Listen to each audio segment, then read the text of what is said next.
Welcome to the Tax and Subjects podcast, brought to you by Drake Software.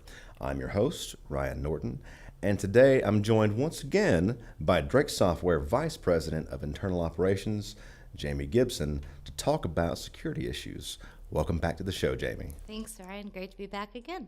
It's great to have you. Now, I've mentioned just now that we're talking about security issues, and last time we talked about password security. And before that, how to avoid phishing scams. Today, we're going to talk about something a little different, but definitely important, social media security. Now, for people who'd missed those other two episodes, Jami is a co-lead with the Security Summit Authentication Group. So she spends a lot of time thinking about, worrying about, working on data security issues. And again, one thing people might not think about very often is the security surrounding their social media, your Facebook, your Twitter, your Instagram, those sorts of things. And so we just want to talk about then what you can do to protect yourself from hackers. But I suppose, Jami, we can just go ahead and start with what people probably want to know more than anything, which is, what can a hacker do if that person gets control of, say, your social media, your Facebook or your Twitter? Sure. So in the last several years, social media has really blown up. Some of us, if you look back through your timeline or your Twitter posts, you get a whole lot of likes or upvotes or whatever the social media platform does to say, hey, people are following you. And if you pay attention now, you see a lot more friends are liking what you're saying. They're upvoting what you're saying. So a lot of people are more centered on social media in the last several years than they have been. And a big shift, I think, in the identity theft and security world has gone from, in the past, if your identity was stolen, it felt arbitrary, right? Somebody got your information through a data breach. They have your social, your address, maybe what your income was in the prior year. And there's nothing really personal attached to that kind of breach. And what we've seen in the social media arena in the last several years is that people are being personally attacked and personally violated as far as their privacy is concerned.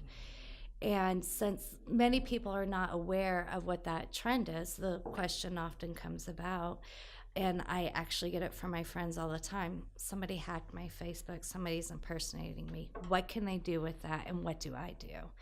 And that's a subject that's pretty near and dear to me because, as I've talked about in our last podcast, I've referred to social media a lot. I'm a huge social media fan. I love interacting with friends, with family, with keeping in touch from my best friend from first grade. Yeah. And the sad reality of that is that anything that you put out on the internet, especially through social media, can be used against you in a variety of ways, whether it's somebody who's just trying to learn information about you for nosy reasons, right? Or whether it's somebody who's trying to learn information about you so that they can answer your knowledge-based questions, so they can take over your social media account or your account at your bank or another website, or whether it's somebody who's trying to impersonate you to use you to glean that same information about your own family and friends. So the number of uses of the data that can be mined from someone's social media account are probably unending. I probably haven't thought of all of them. We probably haven't even seen all of them up until this point. A big thing in the news, even this morning, ongoing right now, is how some foreign countries were able to profile folks in the United States based on their social media to try to sway elections, including our last presidential election in the United States. Now, with that story, wasn't it people would answer those surveys, like and I don't know if this is specifically the one that they were discussing, but like, which superhero would you be? Or, but the answers you provide for that help them understand, like, the kind of things you think about, and therefore the answers you would provide, as you said, on those account verification questions, like, What was the city that you had your first job in? Well, if you were born in Franklin, you're still residing in Franklin. The answer is probably Franklin. Other ways that the data that they were able to mine was used was actually, unfortunately, human thought patterns are pretty predictable. So, say I were to go on and answer a survey that one of my friends posted, and they tagged me in, and they said, "Hey, tag your 8 favorite friends." So I provide my answers to those 12 questions, especially if it's like a multiple choice type thing, which a lot of them are. Chances are that there's a lot of folks out there that answered the same survey, and they answered it pretty accurately, if not 100% of what I do, which give personality and analysts and behaviorists an insight into how a person thinks. And then our ads can be targeted, phishing schemes can be targeted based on the way a particular segment of people approach the way they think about everything. And touching on our very first podcast in this pseudo series that we have going on, you had mentioned that spear phishing was the number one most effective method, and spear phishing is targeted. If you're in marketing, you know that targeting an audience will elicit a greater response than if you just do a blanket phishing scam. So getting these data points definitely gives them a leg up. Absolutely. And to that point, and a lot of what we're seeing in the professional business world right now is spear phishing associated with LinkedIn. What easier way to find whom your target is for maybe a W2 phishing scam, or to find certain confidential information about a company based on your probably public LinkedIn profile, so that the cyber criminal, the fraudster, says, okay, I want to look in the accounting area in Franklin, North Carolina, for folks who are CPAs, and I want to see what I can exploit about them by gleaning the data off of their LinkedIn, Facebook, or Twitter account. So. And have you seen with your Security Summit work, hackers or cyber criminals using those LinkedIn accounts to do, what do they call it? It's account takeover attacks? An account takeover attack. When an account takeover attack is when the cyber criminal attempts to not spoof you and not necessarily data mine you off of your social media account or really any other type of account, but actually be able to either brute force or guess their way into your password, so that they truly they are you, not just look like you, they are you to the rest of the public world, saying that everything that I've done to protect myself from phishing scams, to privately lock down any of my social media accounts. If a fraudster or cyber criminal has gotten into Ryan Norton's account, he's my trusted friend. Right. And anything coming from Ryan, I should be able to trust. And so the best type of any type of phishing or social media compromise is an account takeover. It's hard to distinguish if a friend or a business associate is the person that's actually contacting you or messaging you when the fraudster's using their account. And like you say, I mean, it's not like the computer walks up to you and shakes your hand and says, Sure. "Oh, hello, Ryan, how you doing?" Sure. They're just looking for those data points to verify that that's you. Absolutely. And aside from the obvious tax related or just identity theft related issues, have there ever been any instances of blackmailing people with their social media information, Sure. doing an account takeover Sure. or whatever?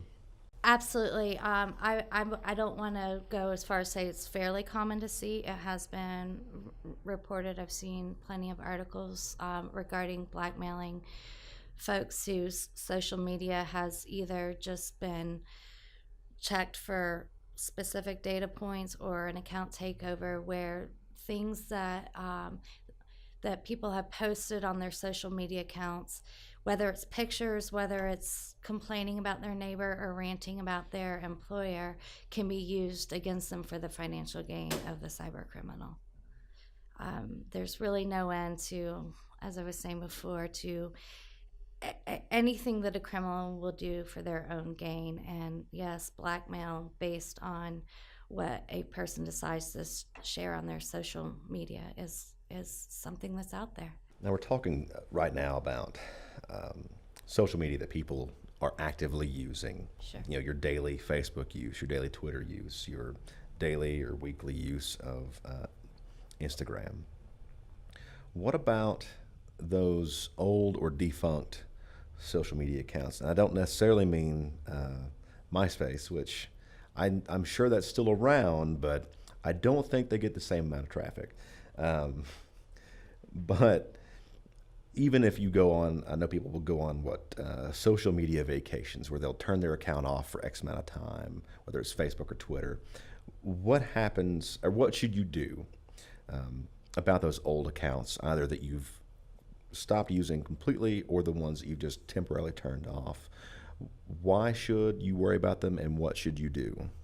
So we all know, and there's a big saying, anything that you put out there in the internet, in the World Wide Web, in any form of technology that's data driven, there's no such thing as that data being deleted. It still exists, and it still exists somewhere. And a lot of social media and even other websites, I can think of several, they allow you, as you said, to take a vacation, which means they're not actually deleting you. You can always come back and start back exactly where you were. So any information that's gleaned by the cyber criminals before you shut down that account or disable that account can also be used to reopen that account. So I think a definite best practice is obviously if a website allows a disabled account to later be enabled for any reason, change your password, change it to something. If you never intend to come back, change it to something that means even nothing to you ever. But never leave an account in a state where you intend to walk away from it without doing what you can to at least secure the entry point for an account takeover on that account. How prevalent is it for various social media sites to provide a email letting you know that an account has been reopened? And is that a type of if not defense against, because if they've opened it, they already have access. But is it a way for you as the user to at least get a heads up that, hey, my Facebook's being used by someone who's not me, kind of notification? Most of the main players in the social media world right now are very interactive with their users as far as account changes and policy changes. Again, one thing to bear in mind is that if you have had an account takeover on your social media account or anywhere else, you can also assume that it's possible that your email has been compromised as well. So ignoring that email is not a good idea. You can go ahead, even if the cyber criminal has also seen that email, they know you're aware. There's still steps that you can take by, again, changing your password and taking the basic steps to disable that account again. Now, with respect to other people's accounts, like your friends, I know everybody who's listening probably has the story of either they say, yeah, my Facebook got hacked and they posted some weird stuff on my feed, or, yeah, my brother's account was hacked and he sent me a link to a site that was weird. I didn't click on it, but it was very strange, and I assumed that he probably sent, or the account sent, similar messages to other people. Should we approach links via, like, say, Twitter or Facebook Instant Messenger or any other service that provides that instant messaging capacity? Should we treat those the same way we do email? You absolutely should. Absolutely should. And that even goes way beyond maybe even getting a message. These links to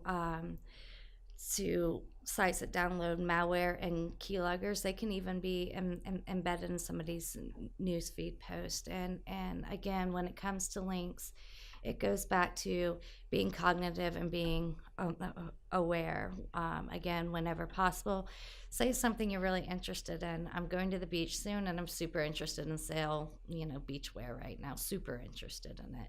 So let's say a friend of mine posts a link that says, "Hey, I found this really cool new place to get beachwear. Here's the link to it."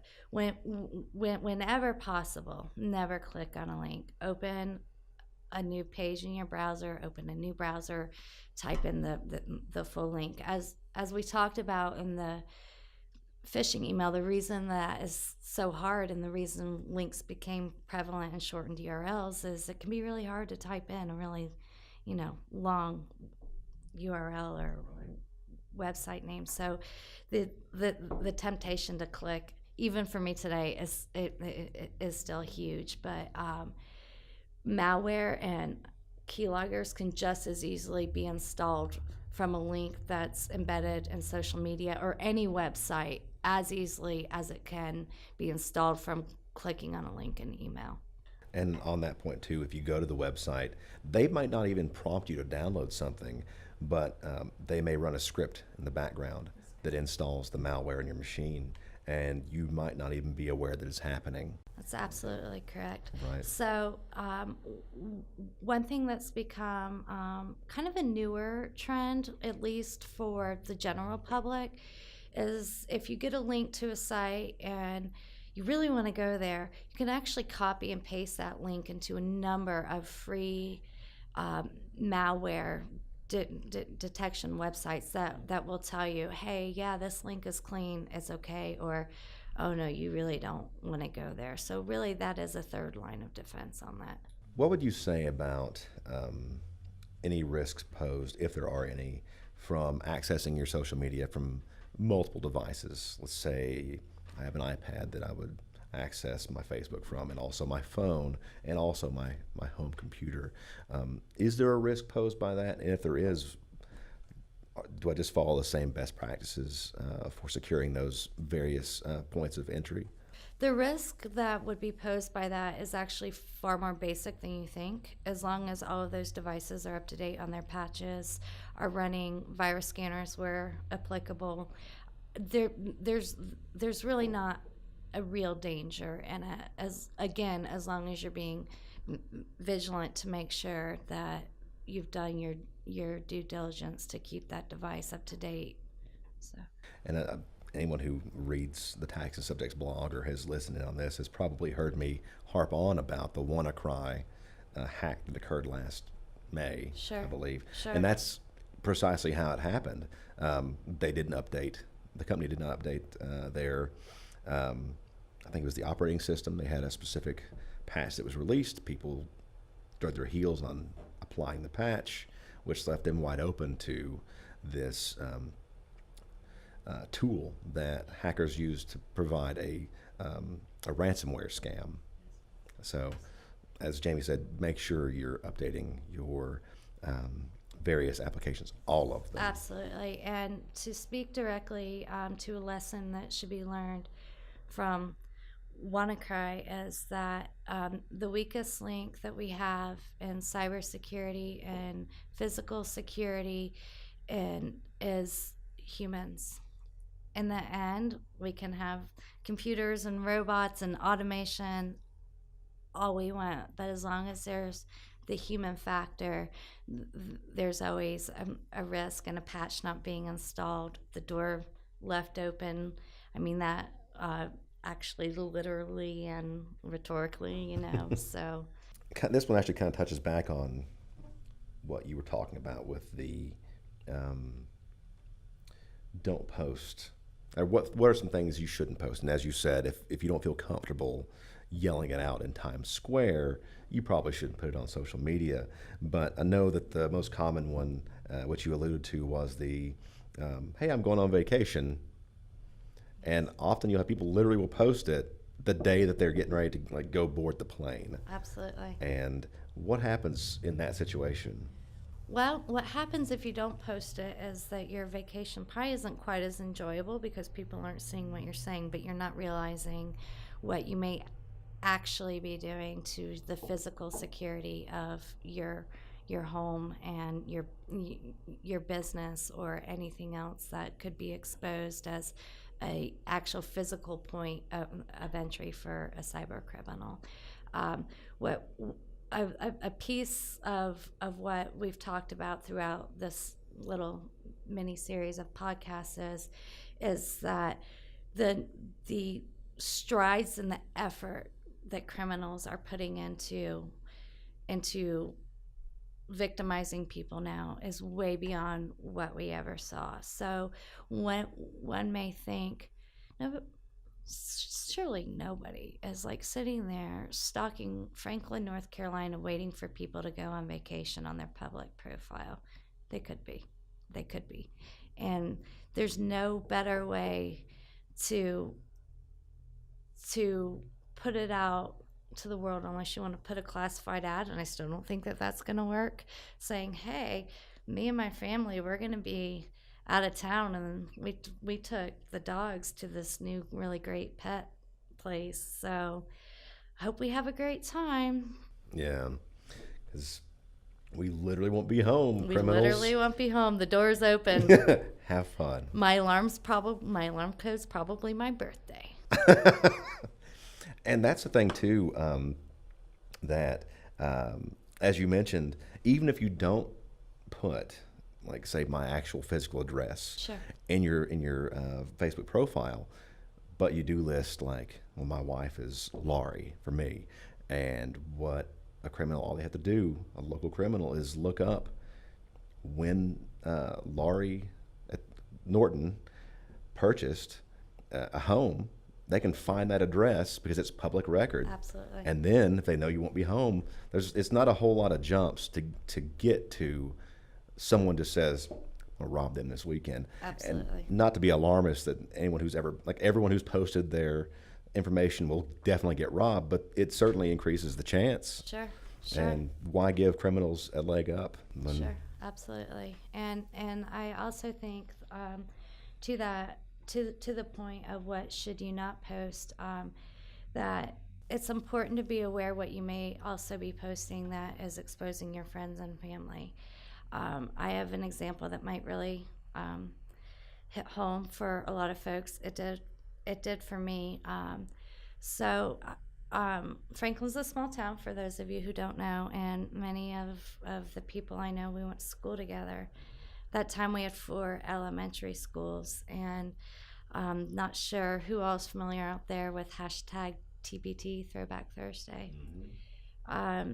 A lot of my former classmates, my current friends on social media, have posted pictures of us in kindergarten holding up a sign that says XX Elementary School. Guess what one of the most common knowledge-based security questions is? What was the name of your elementary school? That's how simple and how basic this really boils down to. Before we wrap up, Jami, what if you had like a final word? If you had to just tell people one piece of advice, just broadly, what would you say with respect to managing social media accounts? I would say to follow best practices, check your privacy settings often, change your password. If you ever think that you've been breached in any manner, whether it was on your social media account or email or anywhere else, to just be cognizant of what you're saying, what you're putting out there. And as I said earlier, if you're not willing to shout it on the speaker at Times Square, you should think twice about posting it. Be careful about, it's okay to post pictures of your favorite puppy. Maybe saying his name, not such a good idea. Again, that human link and security, and you have to be careful that you're not posting things that could give away the passwords and access to your accounts for account takeovers. So. Well, Jami, thank you so much for joining us. You're these 3-4 different times you've been on the show. Thank you for having me. It's been great having you, and that'll be it for today. All right. And we'll see you all on the next Taxing Subjects podcast. Thanks, Ryan.